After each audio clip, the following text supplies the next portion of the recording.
¿Qué hubo, raza? Esto es Radio Chicanismo aquí con tu compa Chico González en vivo en directo desde Sacramento. Hoy tenemos el placer de tener aquí con nosotros a Armando Cielo Flores de CAFFE. Armando, please introduce yourself and let people know who you are. Tell us a little bit about your background, where you're from, where you grew up, and also what led you to become an activist slash humanitarian. Okay. Um, First, thanks for inviting me to your show. Um, I haven't seen any of your other shows before, but I'm sure I will start following you. But my name is Armando Flores, and I'm from originally I'm from Mexico, from Ciudad Guzman, Jalisco, and moved to California at the age of 10. So when I moved here with my family, we did farm work, which is mostly what a lot of the kids do when we come from Mexico.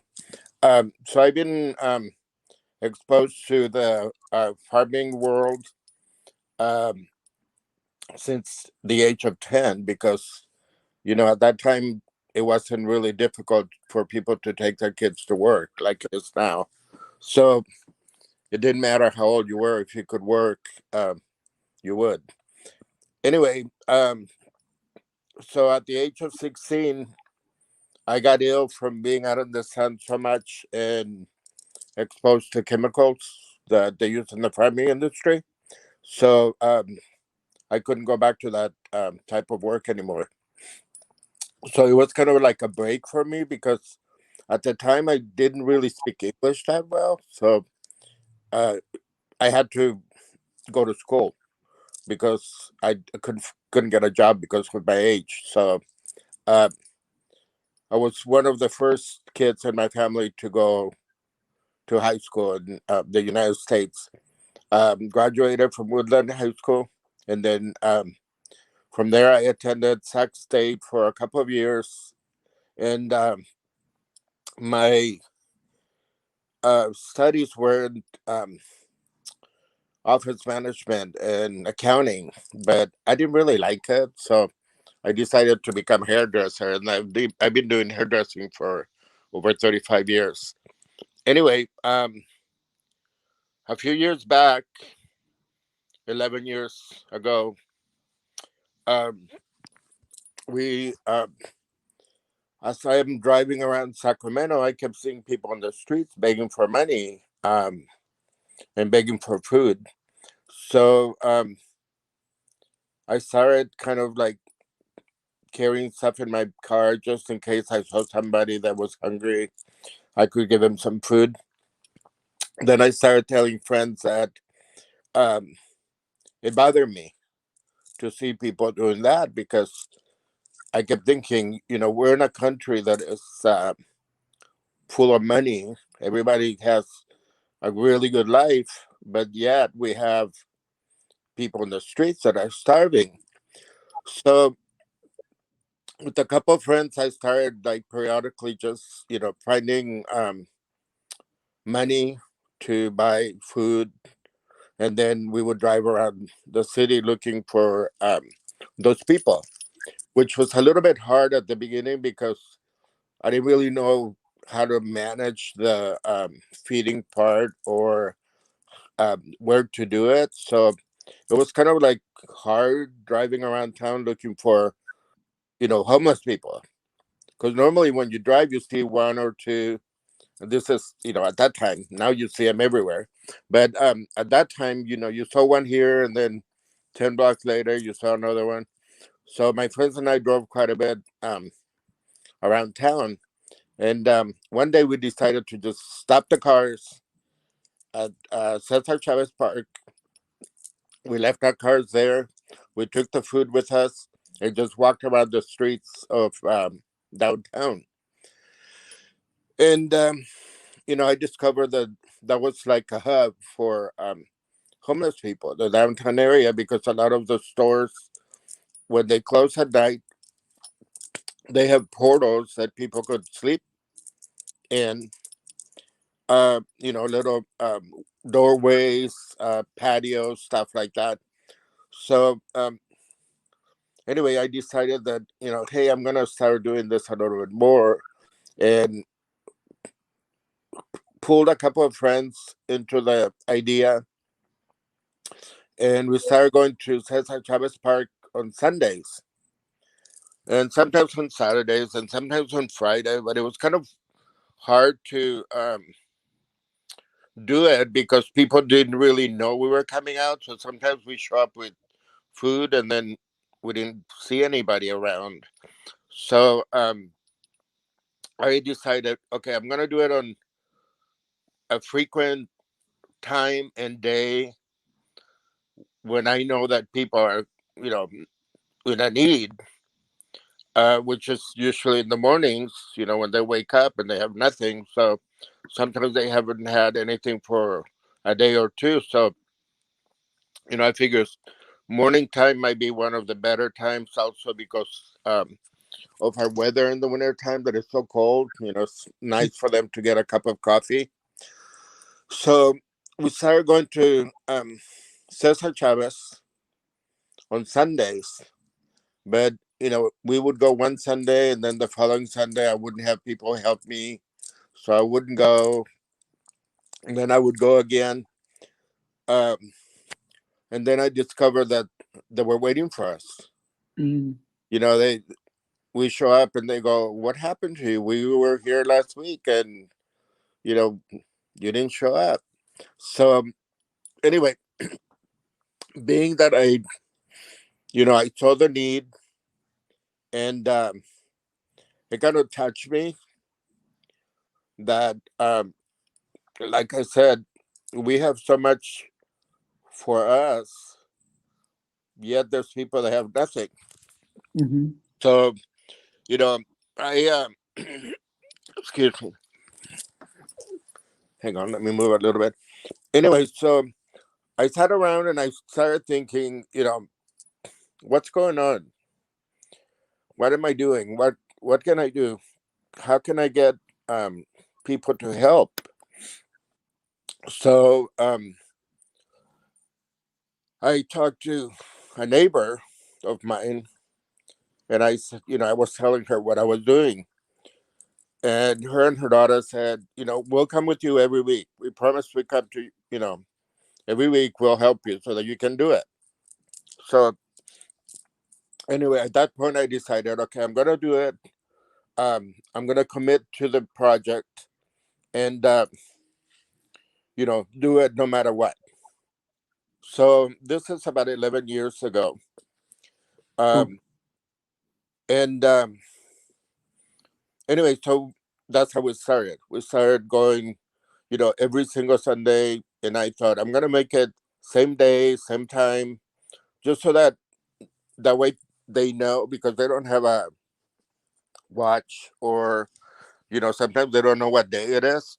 I figure, they'll know Uh-huh. it's Sunday morning.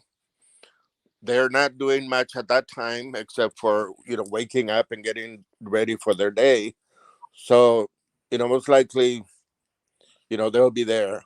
So we started going, and our group started, my group of volunteers started catching up with different people saying, "Hey, I heard you're doing this. Can I help?"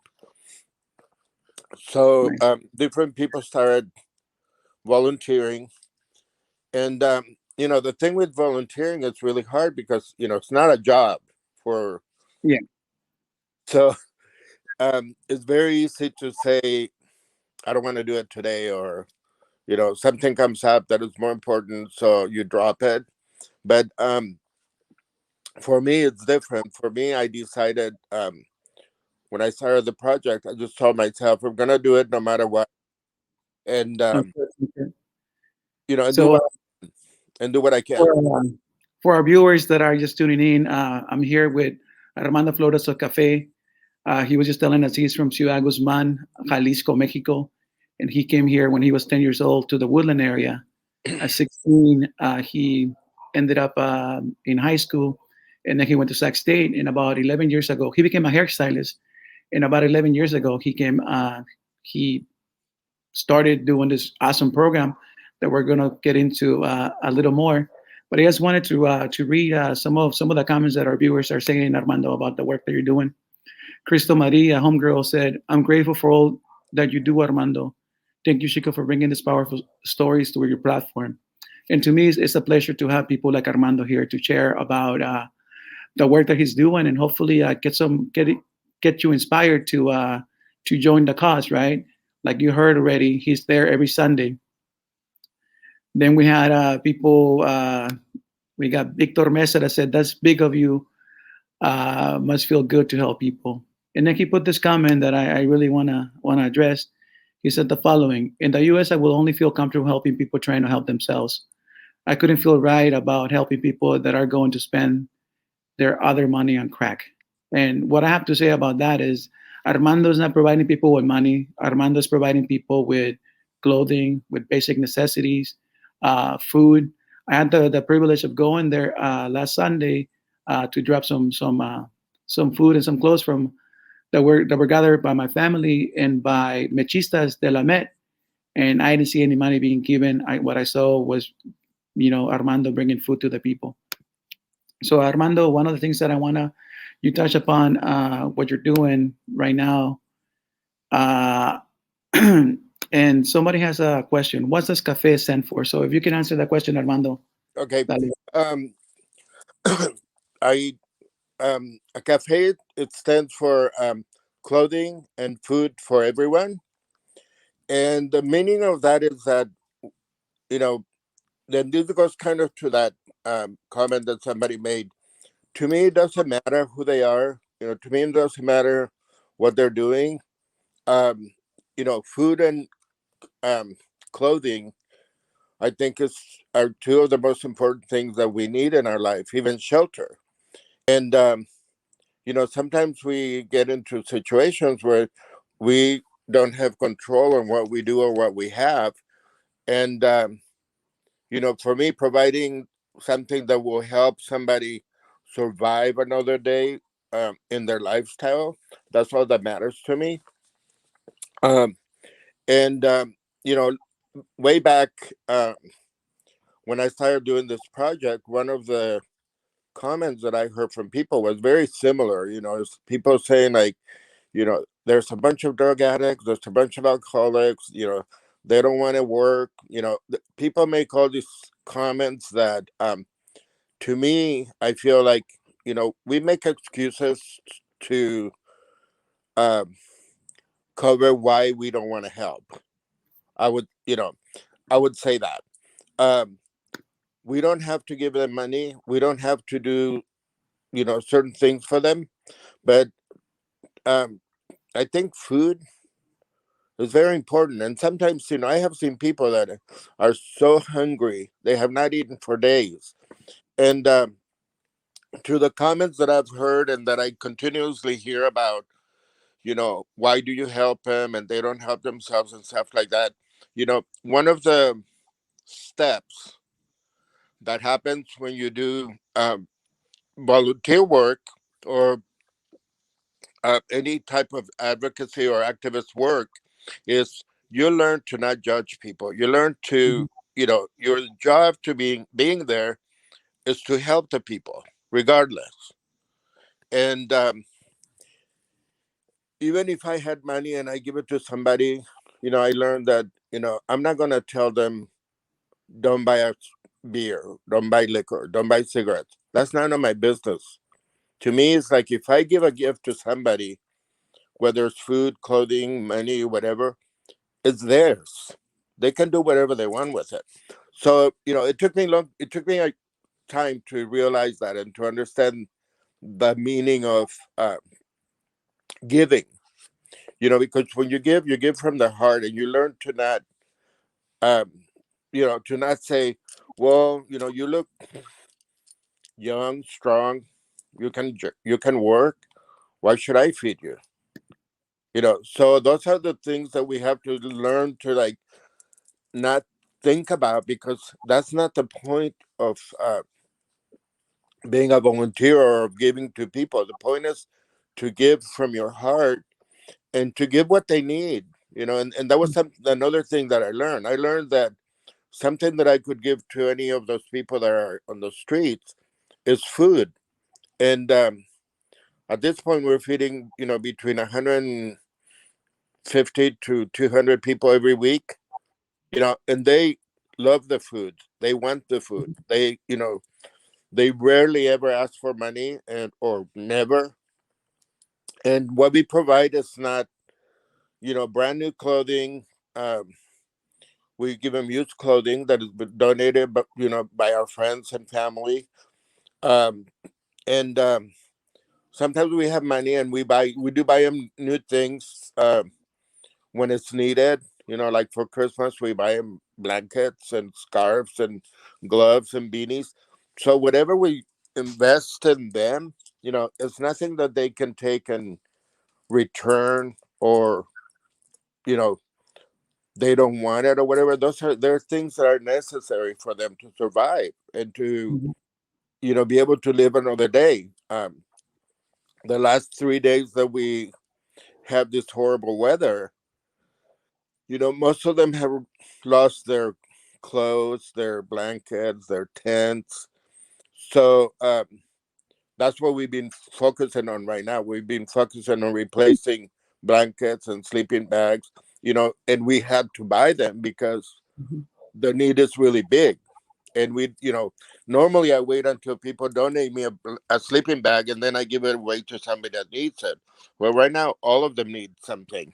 So, it's going to be a struggle right now for people that help the unhoused, because right now all of them need something. Armando, let's go and see some of the comments. Uh, Ricky Santos, he's one of my former students from UC Davis. He says, no one should ever go to sleep hungry. And then we have Alicia Feliciano, Boricua sister, said, right on. And then we have Ruti that says, Armando Cielo Flores, the work you do is amazing. Thank you.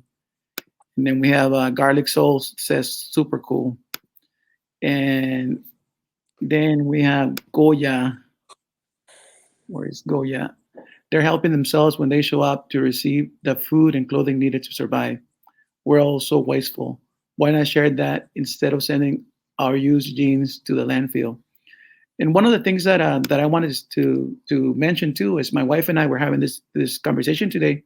I was telling her that I was going to have you here at my show, and she said, make sure that you tell people that everyone is a paycheck away from being homeless. Yes. You know what I'm saying? So we need to remember that, right? We need to remember that a lot of us are struggling sometimes, and I really love what you said. It's all about heart. If you want to donate something and you want to keep somebody something, there's no strings attached. You just do, and Hmm. whatever they do with it, they do with it, right? Uh, Here's what Rutilia said: investing in folks is an act of love and humanity, and I totally agree. So Armando, one of the things that I want to ask you is, how many supporters are helping you on Sundays? Who's helping and in what capacity? You don't need to tell me like names and specifics, but like who's out there supporting your movement? Who's out there supporting CAFFE? Well, um, I would say that we have at least, I would say, at least 1,000 volunteers that change periodically or all the time. Um, we have kids that come from the schools, because one of the things that my group does is we sign their paperwork for community work. So some of the kids that go to high school, or even other schools that are recommended to get community work done to be part of their learning at their schools, they're able to make food for us and also come and help us. And I give them hours signed off from their community work that they need to do.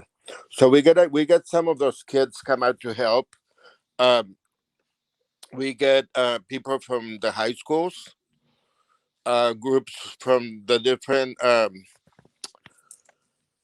places in Sac State. We have groups that come from their business department, different departments that come and help. Uh, Nurses and doctors that collect things at their hospitals or at their whatever their office is, and they donate to us. And when I say we have, thousands of people that help, it just means that, some people do not do the volunteer work of coming out and giving the things away, but they donate to us. So that helps make a big difference, because if you think about it, when we're feeding 200 people a week and clothing them, I had a group of people from Sac State that they do marketing, and they were doing a project where they came out to CAFFE for about 3 weekends. They came out to watch what we did, and you know they figure out that between all the clothes and the food that we give out every week, if we were to pay for it, we would be needing like between $3,000 and $5,000 a week just for that. Because we give them clothes, we give them shoes, we give them blankets, we give them their food, we give them snacks, we give them toiletries, which are really highly in demand for them. So basically, like I said, we give them their basic necessities that nobody should not have. Mhm. Just to let people know, Cafe meets every Sunday at 8 a.m. at Cesar Chavez Plaza in Correct. downtown Sacramento. So if you want to volunteer, come through. If you want to donate some things, come through and just deliver to them. They have a really nice spread at Southside Park. Like I mentioned before, I went this past Sunday, and I have a 4-year-old girl. Her name is Lunita, and Lunita and I were making peanut butter and jelly sandwiches, and she really enjoyed doing that. And we told her that sometimes, if you're blessed, and if you can share your blessings, that's always a positive thing, right? Mhm. And she was like super happy. We made like about 48 sandwiches, and she was there with her little, like, we let her use a butter knife, right, to spread the jelly. But she was like really really happy. So if you have a young family, put him to work. It's never too early to show them how to be kind and how to be a humanitarian. I also have here the Venmo, the Cafe Venmo. If you want to donate some feria, you can send Armando Flores some money at Armando-Flores-123. Like he was saying, right? Right now, they're in demand, in need of getting blankets, beanies, things to keep people warm right now. I don't know about you and how you have handled the situation right now with the weather, but right now I don't have electricity at my house for the past 48 hours, and I'm over here at my suegra's house doing this show. But I cannot imagine what it's like to live outside in the cold. So, if you have uh, extra blankets, bufandas, gorros, guantes, hit up Armando. You can just go and meet him South Cesar Chavez Plaza on Sundays at 8, or you can like donate some money right now at Armando-Flores-123. Make it happen. Armando, I'm really big into music, right? And part of uh part of the title is called Raza y Rolas. So I want to play a song, and after that, maybe get your thoughts on it. I'm a big rock and español fan, and when I was like 14, I discovered this band called El Tri. One of my secundaria compañeros by the name of Manuel Garcia, he introduced me to them, and I have been listening to them ever since. For 30 years, I've been listening to El Tri. I'm 45, so that's the mathematicas. But I love them. They speak from the heart. They speak from the masses. So this song is called El Tri Difícil. Ahí les va.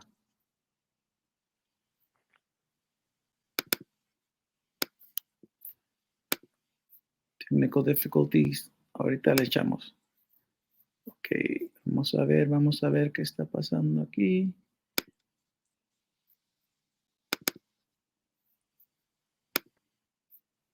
Hold on. Ahorita le damos gas. Espérense, espérense, espérense.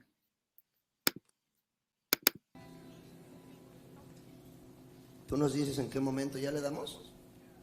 Bien.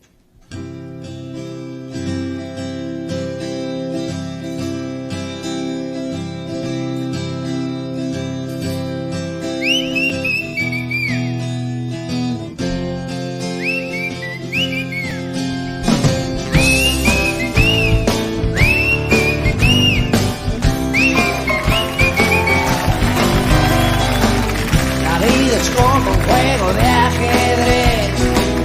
Todos le quieren hacer jaque al rey, pero es difícil, difícil la primera vez.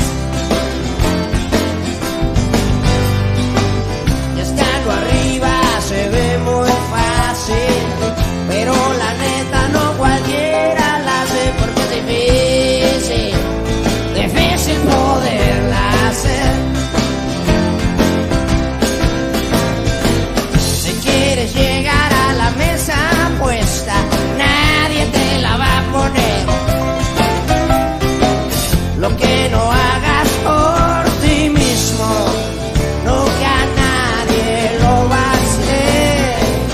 El chiste no es llegar hasta arriba, sino quedarse ahí toda la vida, pero es difícil, difícil poder llegar.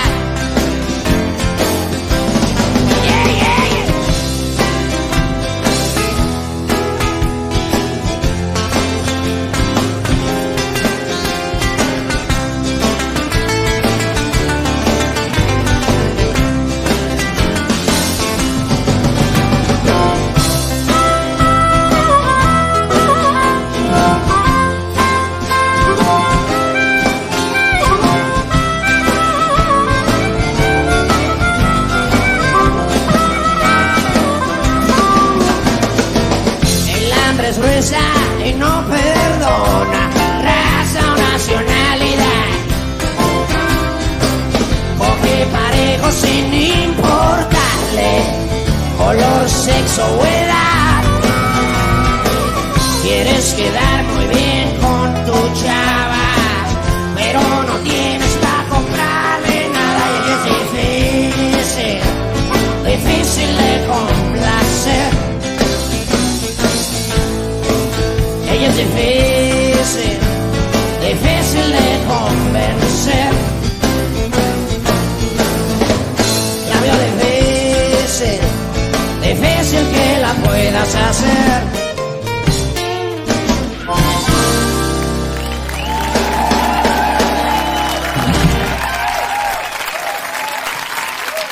Muchas gracias, público conocedor.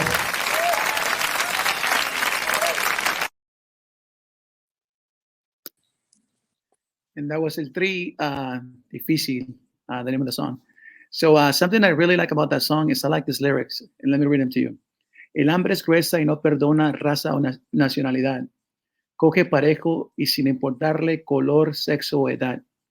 So the translation to that is hunger is a bitch and unforgiving of race and nationality. No one escapes her regardless of color, sex, or age. What are your thoughts on those lyrics, Armando? I think, it kind of fits with what we're talking about, because it really, there's no discrimination when it comes to being homeless. A lot of people have the idea that, I have a job, I have a house, I have a car, I have this, I have that. But we don't realize, how things can change from 1 minute to the next. And that's what happens to a lot of people that are on the streets. A big example right now is COVID. COVID created a big mess with people losing their jobs, people losing their businesses, people losing their housing. So I have, personally seen people on the streets that had a home, had a job, had a car. Now they can barely surviving. So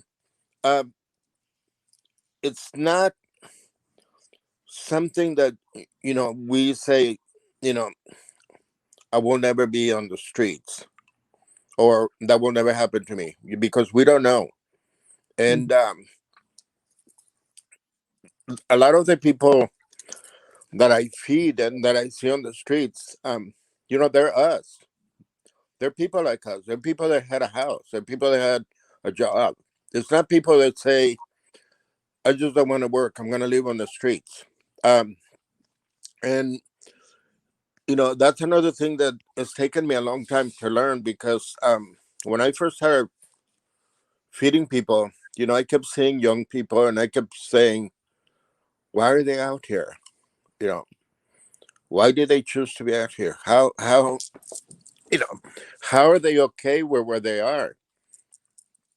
And, it's a very difficult thing because the range of people that are living on the streets, it's extreme. It goes from, one point to all the way across, the world. It's not just like poor people or people that, um, immigrants or African Americans or whatever. It's like all kinds of races are out there.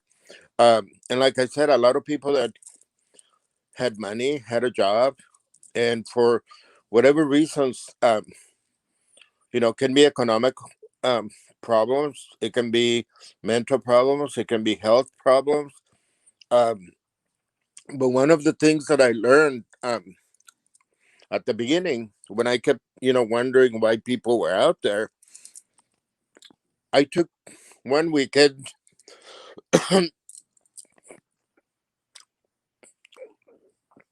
So this is sad for me. um,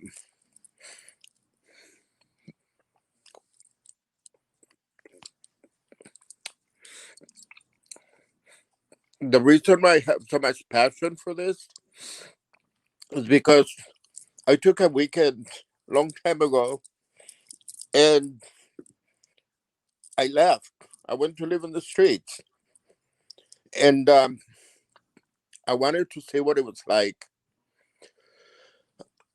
I wanted to see how strong I was as far as, you know, can I handle this?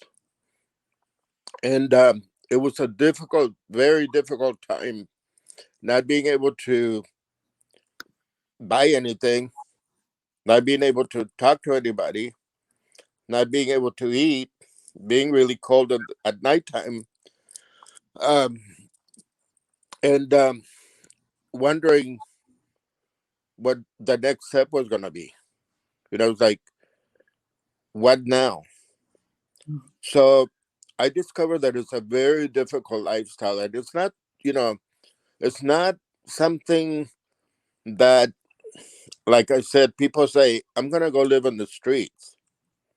And the reason why I did that is because I kept hearing people saying they want to live out there. They want to be out there. And I thought, I'm going to try it. I'm going to test myself.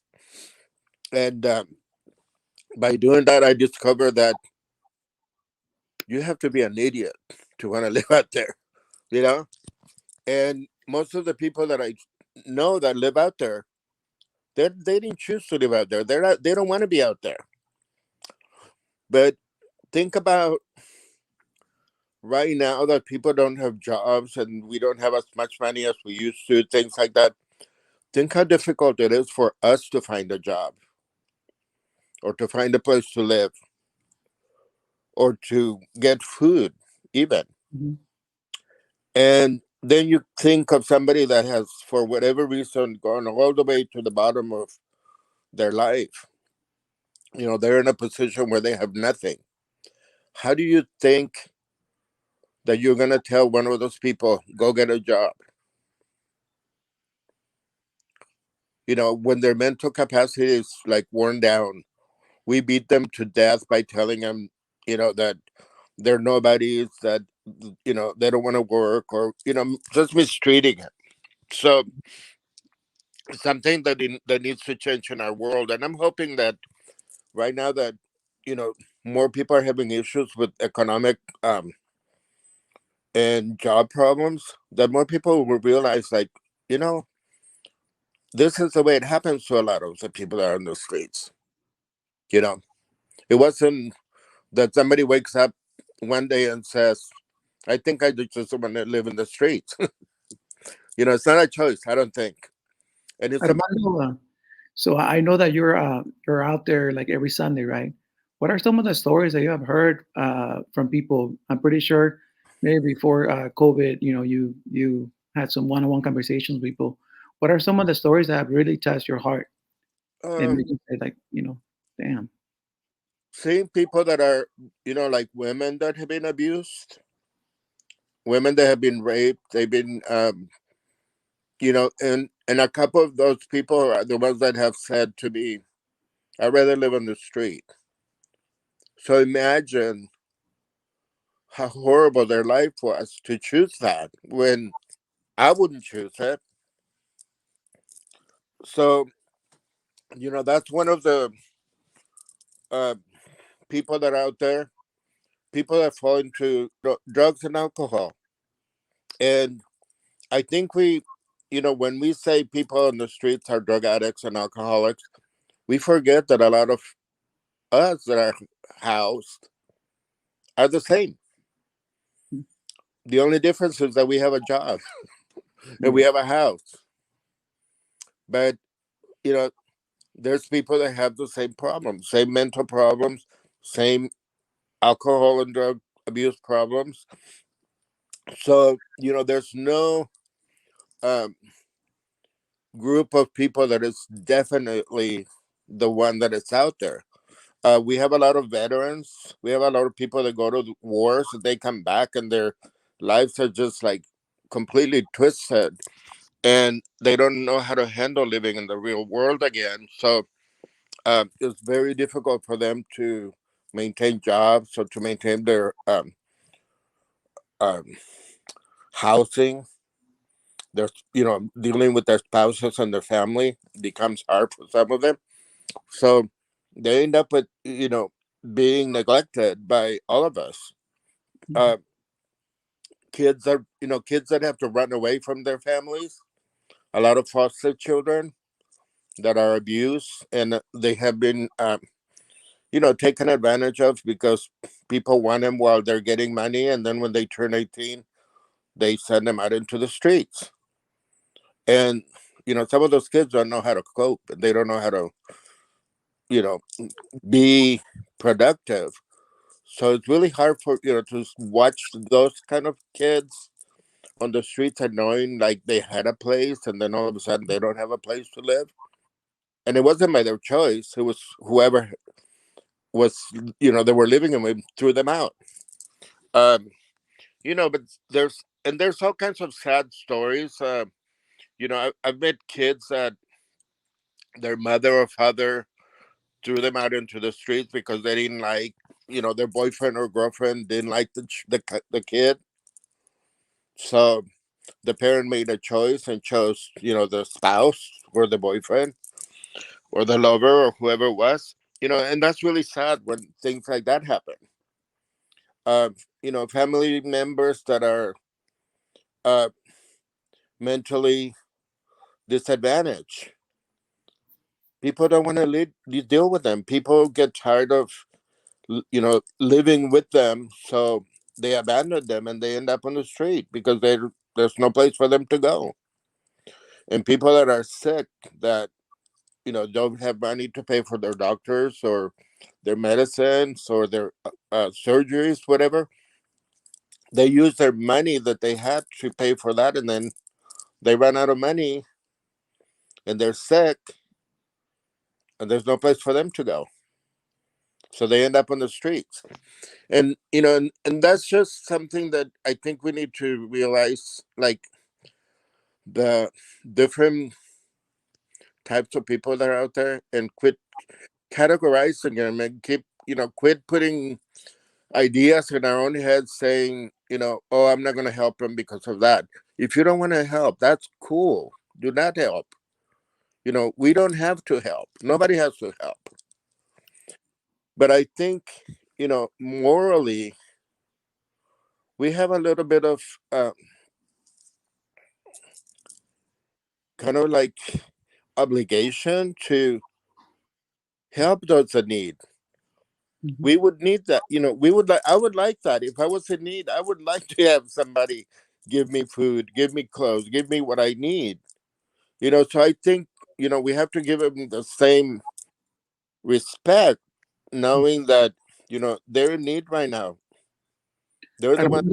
Armando, I don't, I can feel, I can fight for myself. I can, figure out where to go eat, or I can figure out where, how to find a job that will give me really quick money to, survive a little bit longer. But they don't have those choices a lot of times. mhm. Armando, Dana says, once you volunteer, it will change your opinion of the home. Don't judge until you are out there experiencing it. Armando, how do you prepare for every Sunday? And what does a typical Sunday at Cesar Chavez Park looks like? Okay, well, it's a lot of work. During the week, I collect things. I drive around and go to places where people need me to pick up donations. Um, so during the week, we try to gather the clothing, the toiletries, the things that are needed for our Sunday. And then Saturday night, the same. I have people drop off food at my house. I go to people's homes and pick up food. Um, and then once I have that Sunday morning, I get up at 5 o'clock in the morning because I have to make two big coffee pots to um, get 200 cups of coffee. So I have a coffee maker that makes about 70 cups each time. So I have to wait until I can make three of those and then put them in a big container to take to the park. So that's why I get up at 5, because I have to take time to make the coffee. And while my coffee is being made, I start loading my car with the supplies, the food, the cups for the coffee, plates for the food if we have the need for that, the clothing that I have, the toiletries that I have, stuff like that. Once we get to the park, we set up tables where we put all the food and the coffee, and then we have a area where we set up the clothing. It's a big couple of big tarps where we put all the clothes. And that's part of the work that we do during the week. Also, is we try to figure out the clothing that we have and then size it so that it's easier for us to distribute it. So we have medium, small, large, things like that. Uh, we separate them so that when the people come to ask for something, we know whether we have it or not. While we were at the park, I think when you came in last week, we were putting our food together. And what we do is right now, because of COVID, everything we give out has to be wrapped, so that people don't touch it, or we don't touch it, the volunteers. And of course we wear masks and gloves and we protect ourselves, and them as well. I provide masks for all the homeless every week, so we're all protected. But we put a bag together, a grocery bag together, where we put a bottle of water, we put a couple of sandwiches, meat and peanut butter and jelly sandwiches, cookies, bananas, oranges, snacks. And then they take, we just hand them that food, and then they go and pick up toiletries that we have, where we have the choices of shampoo, conditioner, lotion, soaps, all almost anything that they need, we have. And it's really hard trying to maintain supplies week by week by week, because like I said, we take care of 200 people, so our supplies go really fast. um all the clothing is donated, and the only thing I ask people is that it's not rags, and that it's clean, Mhm. you know and they don't have to be like in perfect condition, because a lot of the times the people that are unhoused, they don't have access to washers and dryers. So when I give them a pair of pants, sometimes they're not able to wash them, so they just throw them away when they get really soiled and they can't wear them anymore.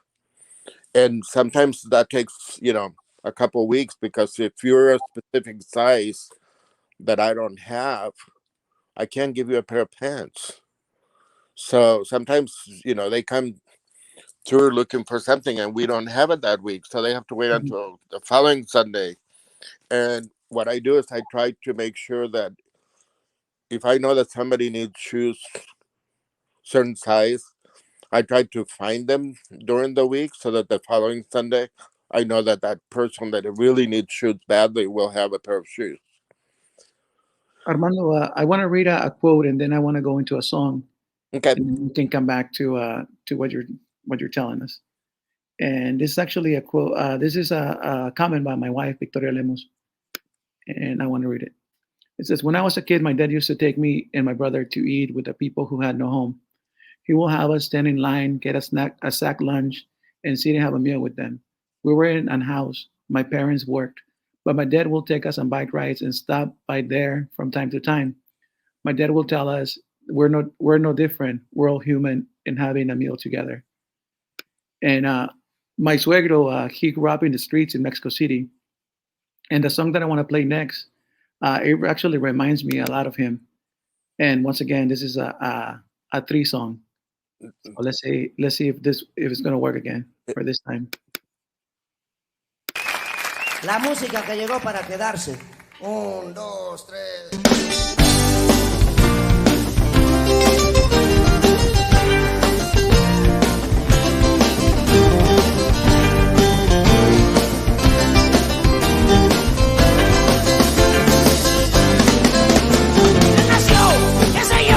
Porque quiso el destino, porque quiso Dios, yo no sé por qué fue. Solo Dios, que es tan grande, pudiera explicarnos por qué. Ese niño nunca ha tenido padres ni ha tenido hogar. Ese niño no conoce el amor. Mendigo, suplicó, vendió globos y chicles, limpió parabrisas, aprendió a vivir entre miles de gentes que siempre cantriz entendió que la vida es un juego que es muy difícil jugar. Ese niño no conoce el amor.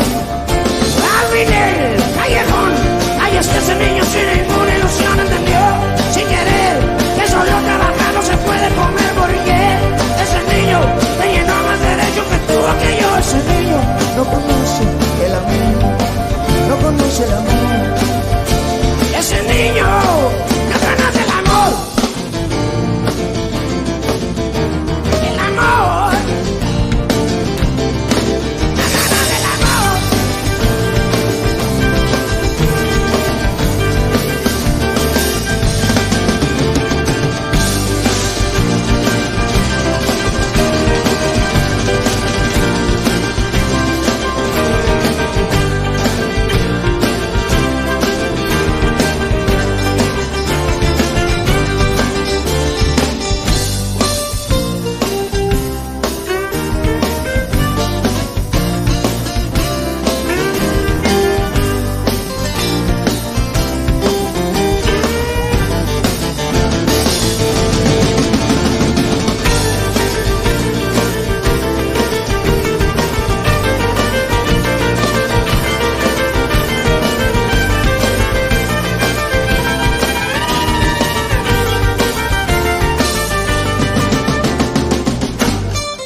Esa parte de la rola es donde la banda Canta junto con nosotros para que se oiga bien esto.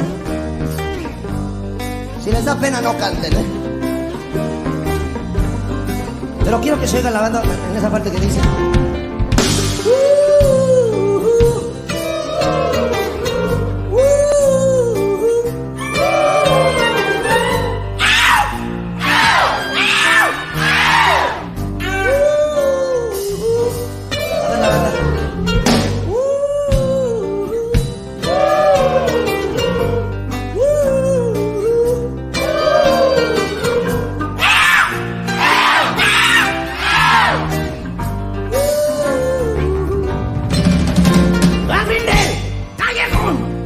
Ese niño sin ninguna ilusión entendió, sin querer, que solo trabajando se puede comer. Aprendió que la vida es un juego que es muy difícil jugar. Ese niño no conoce el amor. Él nació, qué sé yo, porque quiso el destino, porque quiso Dios, yo no sé, porque fue. Solo Dios es tan grande pudiera explicarnos por qué. Ese niño nunca ha tenido padres ni ha tenido hogar. Ese niño no conoce el amor. No conoce el amor. Ese niño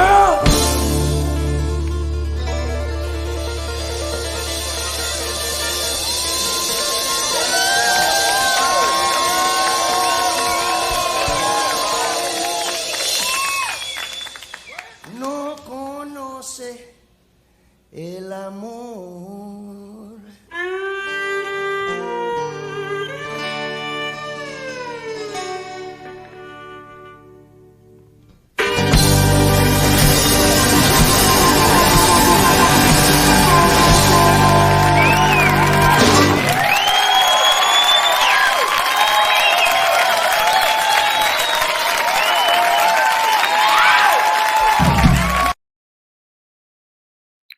So once again, this is El Tri. The singer's name is Alex Lora. They have been playing since like 1969. So they're like old schools, right? This is my favorite rock en español band of all time. Mi banda preferida del rock mexicano, for sure. So one of the lines says, entendió que la vida es un juego que es muy difícil jugar. Ese niño no conoce el amor. Which translates into he understood that life is a difficult game. It's a difficult game to play. That child doesn't know love. And in all honesty, your work, Armando, counters that narrative. Through your work, you're showing love to your fellow humans that are struggling right now. You see the unseen. You see people that are invisible to others. And for some, they purposely ignore them. We're nearing the end of our program, but I want you to tell us what motivates you. And also, if community members want to volunteer with CAFFE, what is their first step to do so? So answer those questions, and I'll ask you a few more. And Okay, so I really like that comment that your wife made, because I was gonna say that there's no age limit to when you can volunteer and you can help. Um, and I think we need to expose children to what's going on in life, because it's part of our life. And sometimes by trying to protect people or children from, that they don't need to know that there's homeless people, or that they don't need to know that there's needs, or there's people that are suffering, we're kind of doing something wrong, because I think they need to know that there's pain in the world, that there's needs, and also what they can do to help, because there's going to be a point where, they're going to be wondering, like, why are those people in the streets, and why are they pushing carts, and who are they? And the best thing that I tell people to do is, like, bring them to the park and they can just watch what we do. They don't have to interact with them. And, I usually prefer that the parents come with the children, because we do have children that come and help and do things, they give things to the house. And I think, for people to watch a child, bring them a cookie or a piece of cake or a candy or whatever, and to, they say, no, I don't want it. And the kid goes, come on, take it. I made it for you. I'm sure that means a lot for them, but it also gives children the knowledge of sharing. And giving to the ones that need. I don't, I don't need to give you anything. I don't need to give my family members anything. They work and they have what they need, but I can give food to somebody that is starving, and for me, that's such a big thing that needs to be done, and we need more people to do it. So, if people are interested in coming to help, the first thing that they can do that I suggest for them to do is come to the park and just watch. I'm there all the time, so they can always find me, and I can direct them, and I can, answer questions that they have. But people need to come out and see what capacity they want to be involved with. There's people that cannot handle the actual witnessing of others suffering. Because they want to do too much for them. They want to grab them and say, "Let me take you to the store and buy you what you need," or they start crying because they feel so bad for them. But that's not what they need. They just need, somebody to give them what is necessary for them to survive. Um, so there's a lot of different things that people can do. They can volunteer at the park. They can donate. They can tell their friends what we do. Um, and just like any organization that helps people, they can also donate because we do the work. I have people that will go to the stores and buy what we need. I do a lot of that myself too. Uh, so, there's no reason why somebody can say, I can't help, because there's so many different ways that you can help. Even just by, what we do in Facebook, share what we're doing so that people see it. And we actually have a page on Facebook under CAFFE, clothing and food for everyone, and we usually put pictures in there of the people that come to help us, if they want to be in the picture. um, but the main goal of us putting what we do out there is so that people can see, actually, number one, that we are doing the work and what work we do, but also when they see the need, you know then it gives them inspires them a little bit to help. um and we have so many different needs in the world that maybe this is not the one for someone to help, but they can learn something else while they're there. They Armando, they can they can be advocates for these people. They can be activists for them. They can do other kinds of work. They can help me promote. They can help me make flyers. They can um you know pick up stuff for us. you know Armando, what are some of the things that you need? We have about a minute and 30 seconds. What are the items that you need? right now we're in a big need for warm clothing for them, and also blankets and sleeping bags. That's something that is like Repeat that. the most emergency need right now. Repeat that again for people to hear. Warm clothing and accessories like blankets, sleeping bags, backpacks, gloves, scarves, beanies, socks, shoes. Because all those things, when they get wet, they have to throw them away. They can't walk around with wet shoes, even though they do, because they might not have another pair. But right now, it's kind of like a big emergency because of our weather that we get those supplies for them. And like I said, they don't have to be new. So go in your closet and find things that you've been keeping in there for the last few years that you don't need.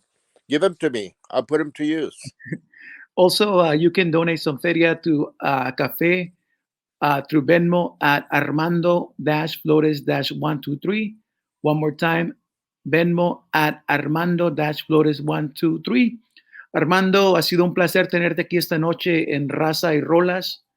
Igual, Yo soy Chico González. gracias Gracias por por todo. sintonizar. Si quieres algo que decirles rápido, que se nos acaba el tiempo. Be good to everybody else. We never know what's going to happen to us. So it's them today, could be us tomorrow. Órale, pues, al rato, Raza.